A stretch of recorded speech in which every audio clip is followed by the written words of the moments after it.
Hey everybody, welcome or welcome back to my YouTube channel. My name is Persia. Some of you guys might know me as Mackenzie. They are starting to like coexist with each other and whatnot. It's fine. It is totally fine. But I wanted to get on here because I know that it's been like years since I've been on here, and I figure there is like no better time than now to give you guys a juicy life update. And when I say juicy, I mean, honey, go sit down and get something to drink, because you guys are going to want to hear this. I mean, let's just start it off strong.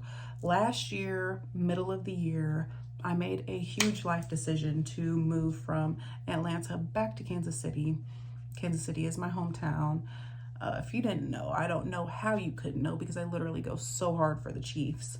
But I had been living in Atlanta for almost 9 years at that point, so it was a really big decision. And whenever I made that move, I left a 7.5-year relationship in Atlanta. And a lot of people probably didn't even know that I was in that relationship, and that was very intentional. I won't speak bad about my ex. I am just going to speak on my facts. And hold on, let me take a drink from my pasta sauce jar real quick.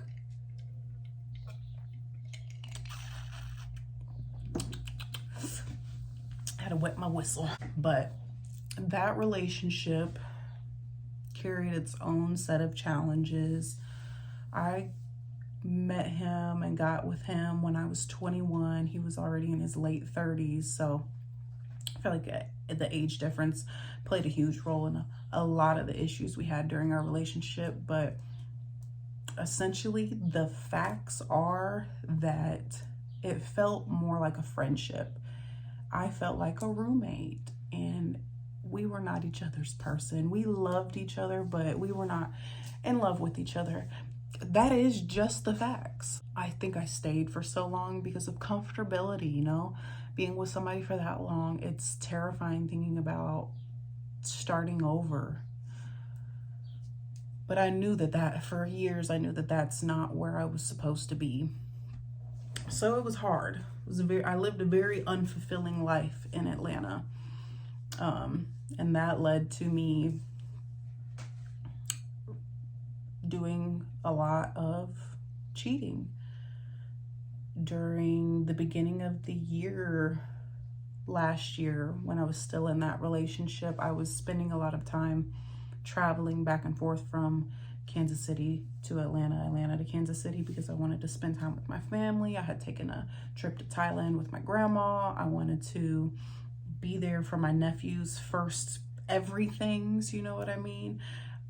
Or even the end of 21, I was taking a lot of trips too, because my aunt passed away, my sister's dad passed away. I had to be there for a holiday. I always picked Thanksgiving or Christmas, and it just so happened all of these things kept happening back to back to back. And so I spent a lot of time in Kansas City during the end of 21 and the beginning of 22.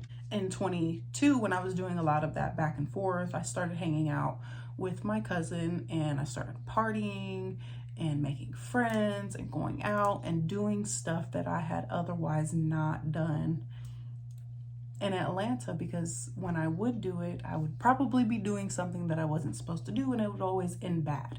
It would always end badly. My relationship would take a really hard hit every time I went out. And it wasn't just my fault, obviously, but I will take the blame on that, because I was a cheater. I was a cheater. Wow, that sounds kind of harsh to say. It's crazy to say that out loud, but it's true. And I'm not going to lie. There was a huge age gap, but we were just not each other's person. So when I started partying in Kansas City during my last trip to Kansas City before I moved back here, I did meet somebody at the club. And that is kind of what gave me the motivation to leave that relationship, which, mind you, I had left my ex once before. And unfortunately, it wasn't the kind of situation where I felt like I could just talk to him and walk away. it was the kind of situation where I had to run away like a thief in the night. And I did that the first time. And I knew that if I was ever going to leave again, I'd have to do it again, because I was scared of what he would do if he knew that, like, I'm leaving your ass.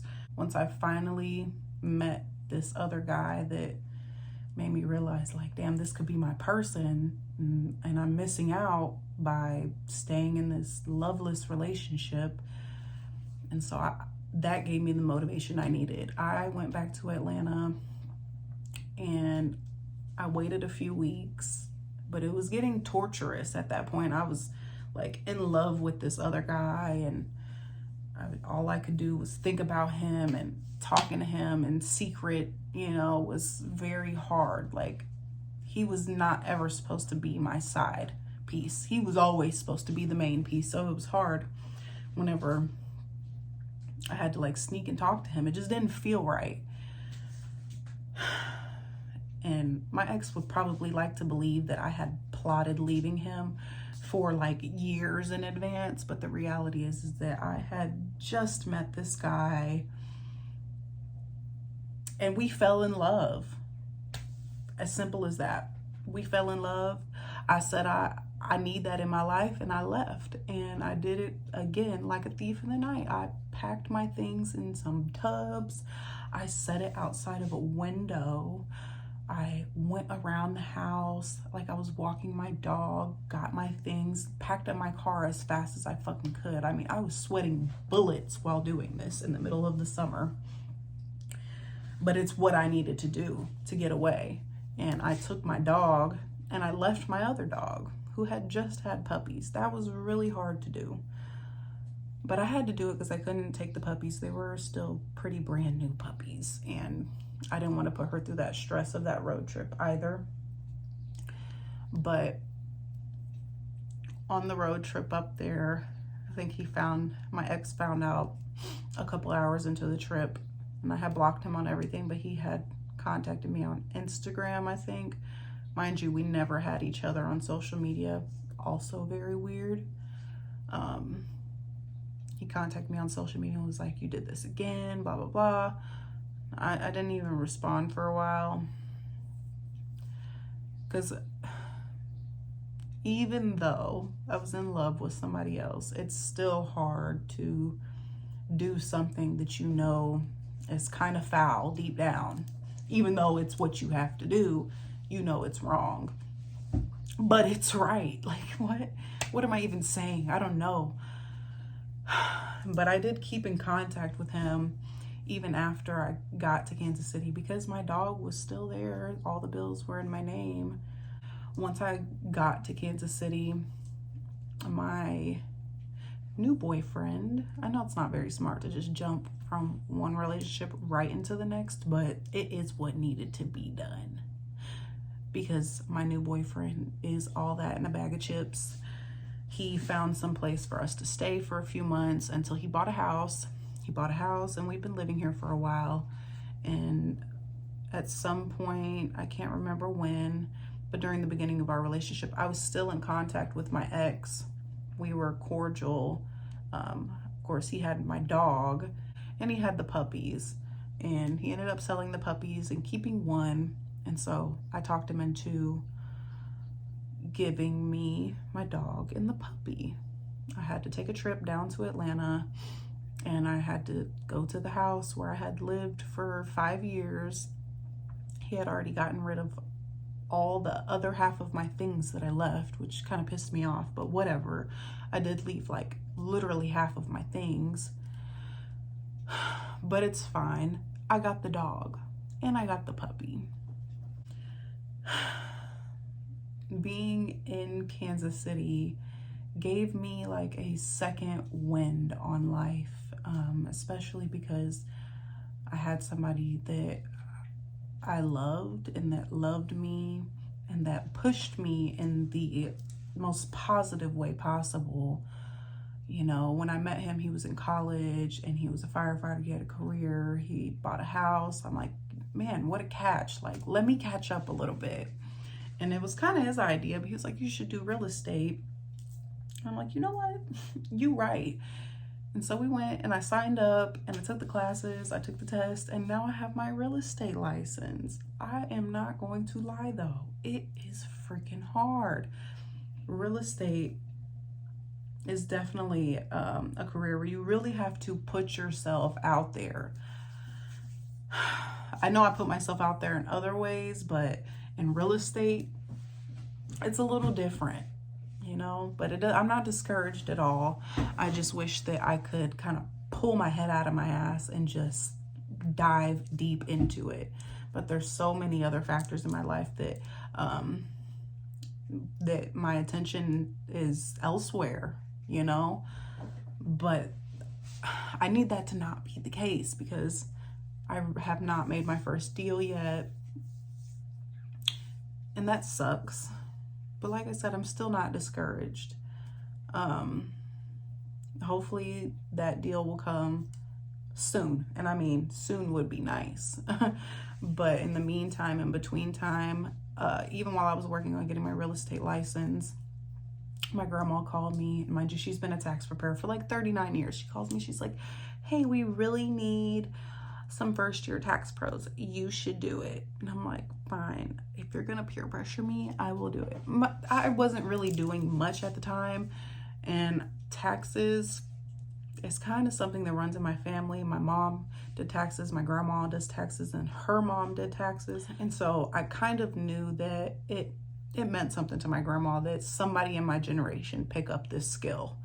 And so I embraced it. I took the class at the end of December. It was very accelerated, and you can do all the studying you want on taxes, but nothing truly makes sense until you're in that office and you're doing taxes, okay? So once I started doing taxes, I was like, dang, this is actually really easy. And now it is something that I see myself doing forever. And I'm like in total shock, but I'm so happy that I did it. Essentially right now I specialize in self-employment taxes because I've been self-employed my whole adulthood, but the goal is to learn, you know, big business taxes, farm taxes, trust taxes, estate, all. I want to learn all things tax because during tax season is when I want to get paid, and I love the fact that it's seasonal. It's not something I have to commit to all year long. During the off season, they got me working like 1 day a week. It's not so bad. During tax season though, I did have to take a few tests to level up to be able to even work in the off season because they don't hire first year tax pros in the off season. But luckily I took those tests and they are still employing your girl. Besides my accolades, life here in Kansas City has been refreshing. It feels really good to be with my family, even though it's very hard to watch my family go through hardships, and I think it's affecting me more than I would like to admit, because I have realized that I'm an empath. So it's hard to watch anybody that I love go through things because I literally can feel their pain.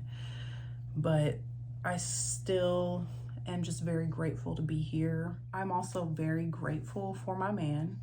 He is extremely motivating and he is very, very pushy, but in the best ways possible. I mean, like the kind of pushing he does, it gears me towards success. And the things that he does, you know, just daily gives me the motivation to do more with my life, with my days, with everything. And so that I'm very grateful for because it definitely is what I need. All right, now I'm gonna let everything that I discussed kind of just sizzle in your spirit a little bit because I'm gonna go ahead and get ready for tonight. Well, today's my cousin's birthday. Tomorrow is my other cousin's birthday. So we're gonna go celebrate tonight. Rico thinks he ain't going, but honey, you going. Happy birthday to Rico and Lizzo, by the way.